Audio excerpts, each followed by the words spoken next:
We obsess over what divides us: politics, tribe, religious creed. But look at this. If we shrank the entire U.S. down to a single neighborhood of 100 people, the complexity suddenly has a face. This isn't just a spreadsheet, it's a mirror. And by the end of this video, you're going to see exactly where you fit, whether you're sitting at the altar, in the back pew, or like me, just wandering the road. This is the newest 2026 data from Pew. It tackles identity, prayer, and doubt. But the one stat that floored me, it wasn't about who's still in the pews, it was about the massive crowd of people who still believe, but stopped belonging. And by the end of this video, I hope you understand not only what America believes, but where you fit in. Welcome to the Altarless Traveler, a space for the spiritually curious, the questioners, and the deconstructors. I'm Andrew Marusak. If you're trying to find a meaningful path outside the lines of organized structure, you're in the right place. First, the split between religious and not. Out of 100 villagers, 71 identify as religious. It looks like a monolith, but as soon as you walk the streets, you realize these neighbors are barely speaking the same language. The 9% of world religions are made up of Jews, Muslims, Buddhists, Hindus, and others. Small groups with massive ancient histories that keep the village vibrant. Then you have 62 Christians. On paper, they're one block. In reality, it's a 100-floor condominium where nobody agrees on the floor plan. Evangelicals are first at 23%. They're the Protestants with that born-again energy and a literal interpretation of the Bible, often in the log cabin setup, trying to strip everything back to the basics. Second amongst Christians are the Catholics at 19%. They're the oldest groups, with the sacraments, the saints, and the Pope. The folks with the incense and 2,000 years of "we were here first" energy. Mainline Protestants are next, but they're down to 11%.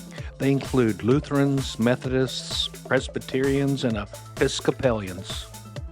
The quiet, established houses that are currently watching their windows get boarded up. The historically black Protestants include about 5%. The heartbeat of the village, where faith and justice have been inseparable for centuries. There are other Christian groups, the Mormons, at 2%. They're now based in Utah, but spread their message around the world. The meticulously organized neighbors who always have a plan and a white shirt with black tie. Other Christians also include Eastern Orthodox, Jehovah's Witnesses, and various Native American groups. I saw this constantly living and traveling the world. Cathedrals of various sizes in the city and house churches in the sticks.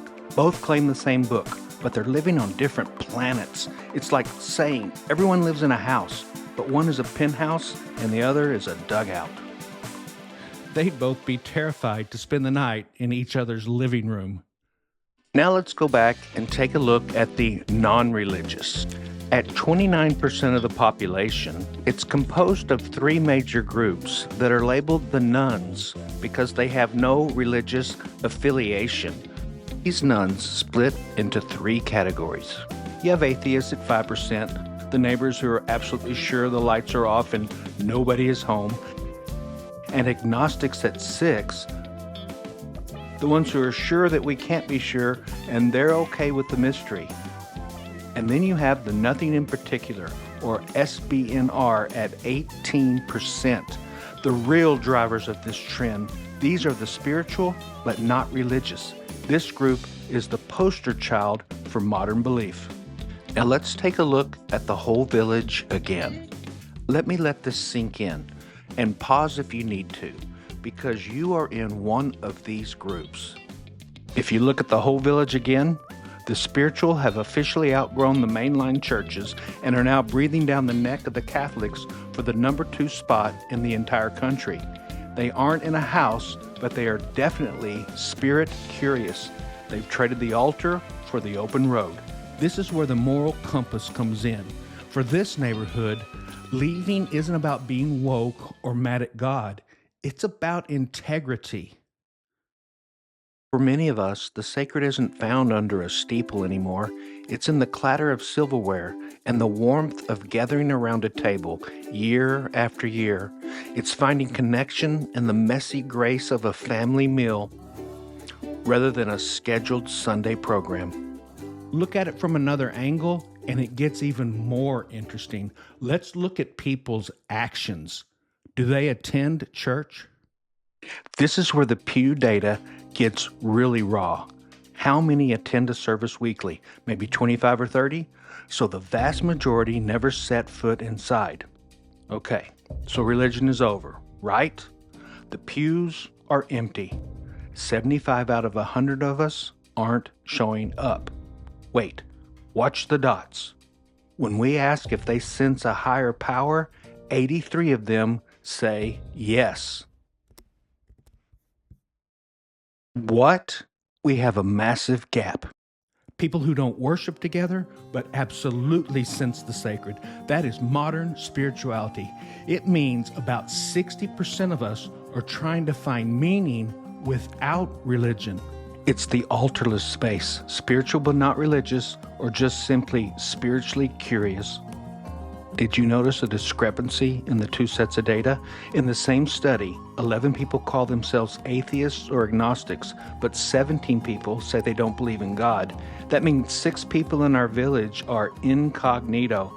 They don't want the label, they don't want the argument, but they've quietly let go of the belief. In this village, even the nuns have sub-neighborhoods we don't talk about. I look at these numbers and I see my own reflection. For years, I tried to force myself into the weekly attendance group. I thought that was the only place meaning lived. I honestly tried hard.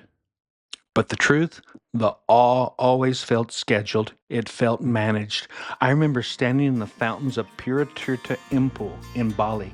I didn't know the prayers and I didn't understand the liturgy, but as the cold water hit, it was undeniable. I found more God in that raw, wordless moment than I ever did in a padded pew. Sometimes it's even smaller. It's watching my kids disappear into a sea of Texas bluebonnets or following an army of ants hauling leaves down a tree on a Saturday hike. It's just sitting on the porch watching a walking stick rub its leg, watching things just be alive. That's where I found it, meaning without the middleman.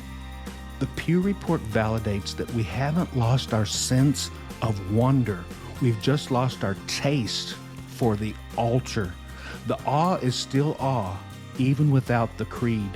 When we look at this village of 100, we see 100 different ways of believing. But the biggest takeaway? Almost everyone, over 80% of us, is still yearning for something. Whether we call it God, the universe, or just a sense of wonder, we're all looking. So if you've left the church house and you're standing in the forest wondering where you fit, you are not alone. I promise you, you are not alone.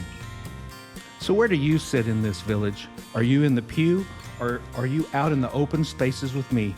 Please like, subscribe, and drop a comment. We'd love to hear from you. Thank you, and keep the faith.